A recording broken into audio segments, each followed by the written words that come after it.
Sarah Horton was a revelations and shocking secrets. After all, Salem was a place where the impossible seemed to happen on a daily basis. But nothing could have prepared her for the shocking secret that young Rachel Black unknowingly revealed during one of their therapy sessions. As a respected medical professional dedicated to treating children facing emotional and psychological challenges, Sarah had made it her mission to support Rachel, the daughter of Brady Black and Kristen DiMera, through difficult times. Rachel had struggled deeply carrying the emotional weight of her tumultuous family life. During one particularly intense session, Sarah gently explored Rachel's feelings about the complicated family dynamics involving her father, Brady, her mother, Kristen, and the ongoing tension within the powerful DiMera family. It was in this quiet, trusting moment when Rachel was finally comfortable enough to speak candidly that she inadvertently confessed to a secret no one else knew. It had been Rachel who shot E.J. DiMera, not her half-brother Johnny. Sarah's heart dropped. She struggled to hide her shock, her professional mask slipping for just a moment. The revelation was almost too much to bear. Rachel, a child so young, so fragile, had committed an act so severe. Sarah knew immediately the gravity of the situation and that this truth would change everything. Word travels fast in Salem, and before Sarah could fully grasp the situation, Kristen DiMera arrived at her doorstep, desperate and fearful. Kristen, a woman known for her cunning and strength, appeared vulnerable and pleading. She had discovered that Sarah now knew Rachel's secret, and the usually composed Kristen was terrified for her daughter. "Please, Sarah," Kristen begged, tears streaming down her face, her voice thick with emotion. "If this secret gets out, Rachel's life will be ruined. Brady will never forgive her. She's still just a child. She needs help, not punishment." Sarah found herself torn between her ethical obligations and her deep compassion. Kristen's desperate pleas resonated within her. After all, Sarah herself had once lost a child and understood all too well the lengths a mother would go to protect her child. Ultimately, Sarah agreed to help Kristen safeguard Rachel's future, even if it meant carrying the heavy burden of secrecy. Yet, keeping the secret wasn't enough. Sarah knew the psychological toll such a traumatic memory could take on Rachel. It was Kristen who first suggested the unimaginable, a plan so drastic it shook Sarah to her core. They would erase Rachel's memory of the event entirely. The ethical implications were enormous, but Kristen insisted it was the only way. Reluctantly, Sarah agreed, knowing they would need help. Kristen reached out to Rachel's grandmother, Marlena Evans, Salem's beloved psychiatrist, a beacon of moral clarity and wisdom. Marlena had her reservations about such an extreme measure, but faced with her granddaughter's potential destruction, she consented, believing that sometimes desperate measures were justified by the depth of love. In secret meetings late at night, behind closed doors and hushed voices, Marlena, Sarah, and Kristen planned the procedure carefully. Marlena's expertise in hypnotherapy and psychological treatments was crucial. She was the only one with the skill necessary to navigate Rachel's fragile psyche and safely erase the traumatic memory without causing further damage. Finally, the moment came. In Marlena's softly lit office, Rachel sat quietly, unaware of the life-changing event about to take place. Marlena spoke gently, her calm, reassuring voice guiding Rachel into a deep, peaceful trance. Sarah watched anxiously, her breath held tightly, knowing there was no turning back. With gentle precision, Marlena guided Rachel through her memories, carefully isolating the traumatic event and replacing it with something harmless, a mundane memory of an ordinary day.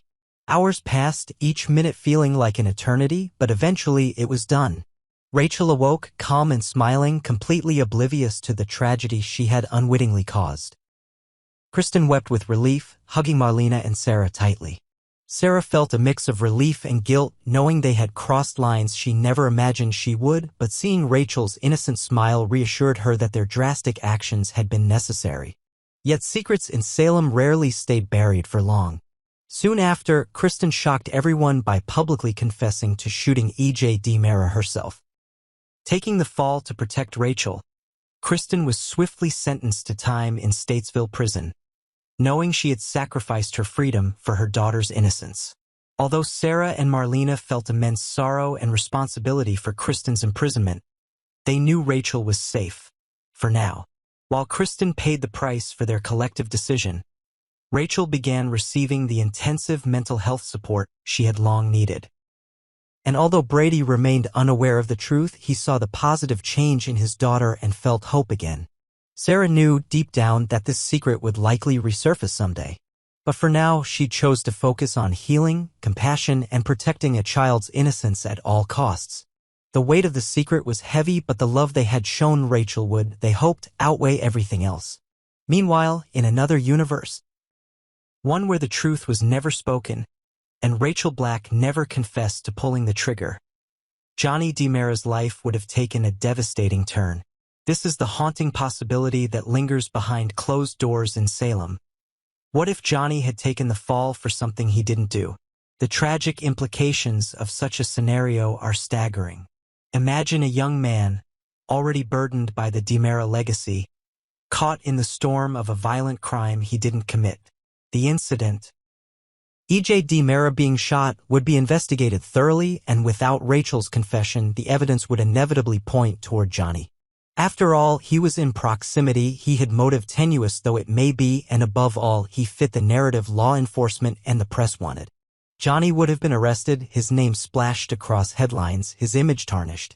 Despite the pleas of those who loved him, his father E.J., his uncle Chad, and his grandmother Marlena, Johnny would face a brutal and unforgiving legal system. Would he be convicted? Almost certainly. In the absence of Rachel's admission, Johnny's defense would falter.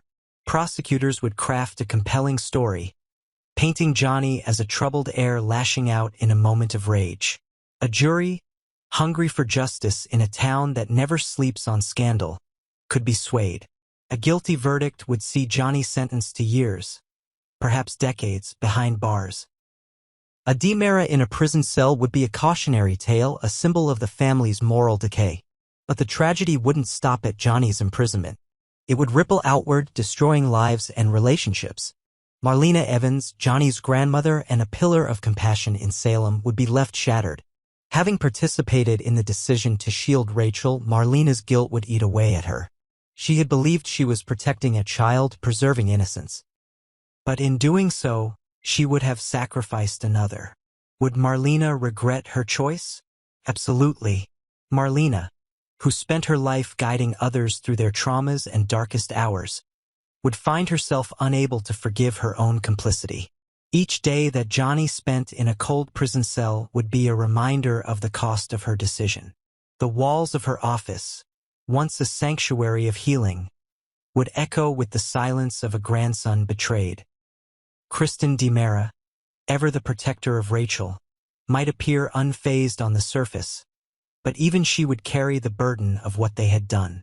Brady Black, unaware of the truth, would continue to struggle with his daughter's strange behavior, perhaps growing more distant as he sensed the unresolved tension beneath her smile.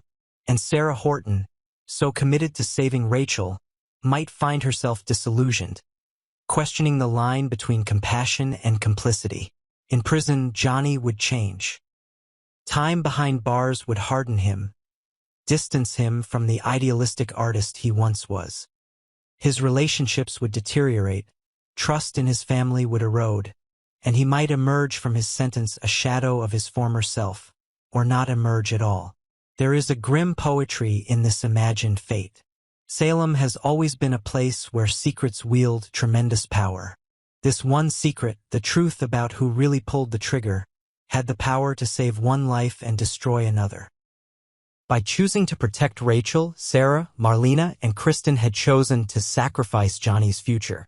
That is a choice none of them could ever escape. And the haunting question remains, was it worth it? This moral crossroads reflects the complexities that define days of our lives. In protecting the innocence of one child, they might have condemned another. Had Rachel stayed silent, the outcome would have been tragic. Johnny's life would have become the cost of their silence. A price too high for even the most loving heart to bear. So Marlena might sit alone, night after night, replaying every decision, every whispered conversation in her mind. She would hear Johnny's voice in her dreams, see the hope in his eyes before it was stolen by bars and concrete. The memory of his betrayal, not by an enemy but by his own blood, would haunt her far more than any ghost in Salem's long history. and though she tried to justify it for Rachel for love, Marlena Evans would never truly forgive herself. Because in this town, the truth always finds a way out. And when it does, the fallout is never merciful. All new Days of Our Lives, only on Peacock.